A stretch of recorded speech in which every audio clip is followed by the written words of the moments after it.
If you are capable of causing depression to yourself,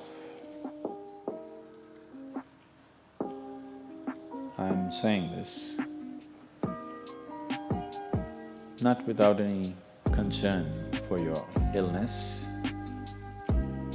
or not due to lack of compassion, because that is the nature of what's happening to you. If you're causing depression to yourself, you are able to generate substantial amount of intense emotions and thoughts, but in the wrong direction.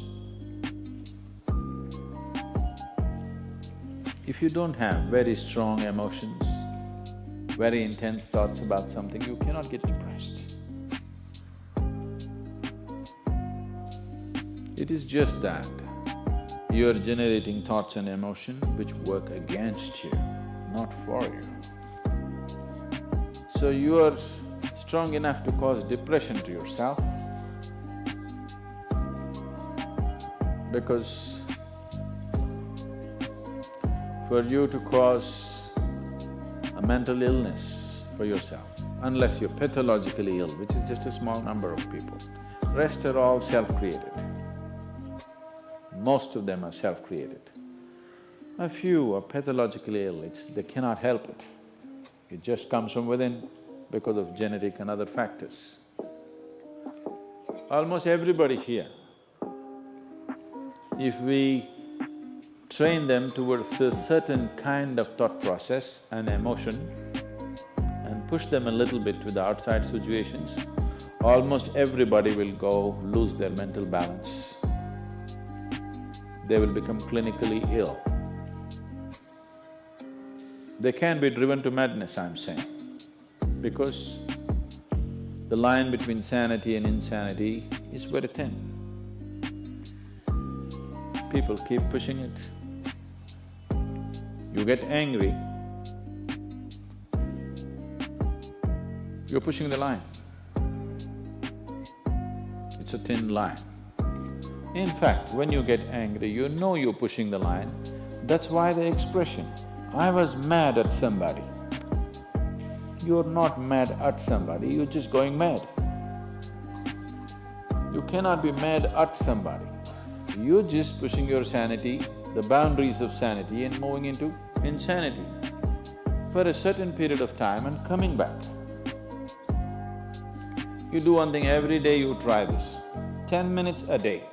Try intense anger on somebody. What? You will see in 3 months' time, you will be clinically there. Yes. Just try it if you want.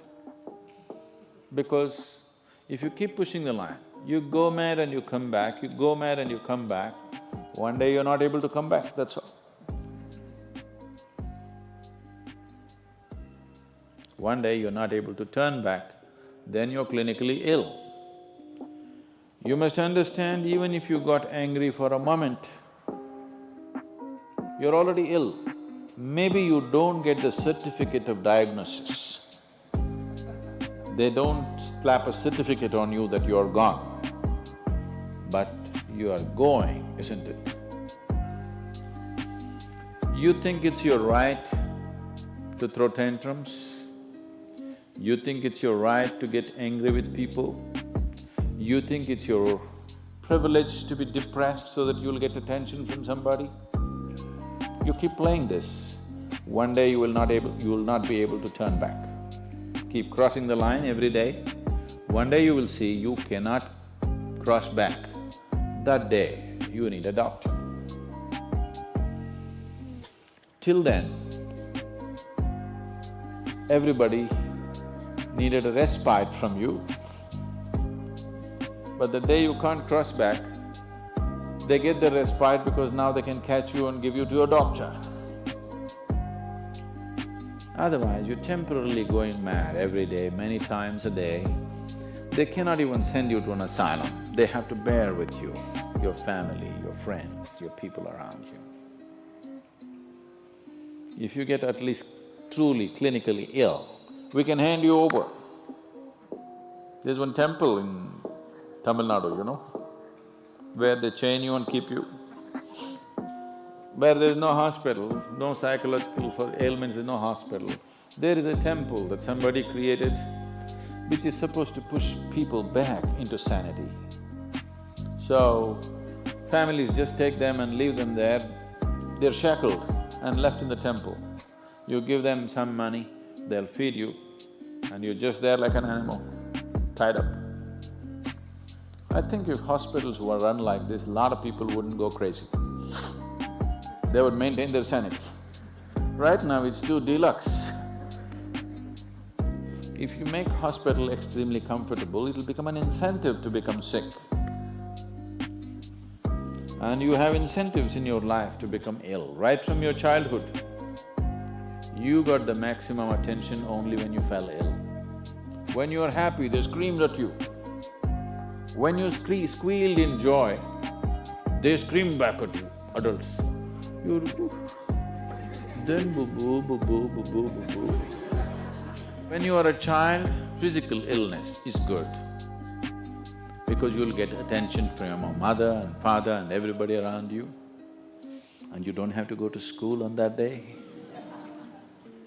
So if you learn the art of falling physically ill.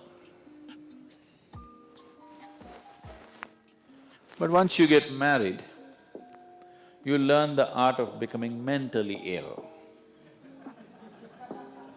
Because if you want to get attention, you go sit in a corner, act depressed, people will pay attention to you. So, you keep playing this game, one day you're not able to cross the line back. That day, you're clinically ill. Unfortunately, in many ways, not just in the way that I said now, in many different ways, I would say 70% of illnesses on the planet, all kinds, are self-created. Even if you get an infection, there is a way. If you keep yourself in a certain way, physically and mentally, the virus and the bacteria will not work the same way as it works upon somebody else. If you set yourself like this, no matter what's happening, anyway, I have to go and do this, this and this. There's no break from that. The last 29 years, I have not been able to cancel one program because I'm running temperature, I got a cold, I got this, I got that. It doesn't matter what's happening, what you have to do, you anyway have to do. You can't turn back on that. Either out of your commitment or you have a boss like that. One way or the other, if it happens, then you will see, you will not at all fall sick so often. Because if you have temperature, you still have to go. If it's summer, you still go, right? Now, a lot of people don't go. It's a little hot outside, they don't go and work. Little cold outside, they don't go and work. A little raining, they won't go and work. A snowflake, they will not go and work. This is just weather. So for every change in weather, if you have the comfort of covering yourself in a blanket and lying down, once you create that, your body will learn to fall sick as often as possible. If you just keep it this way, it doesn't matter what it is, anyway I have to go and do what I have to do, you will see your body will just bounce back as quickly as possible, even if it gets the worst kind of infections. So, you just have to set the necessary conditions for health, necessary incentives for health, both for yourself and your children if you have them. Do not set incentives for sickness. The child is sick, observe him from a distance, never go cuddling.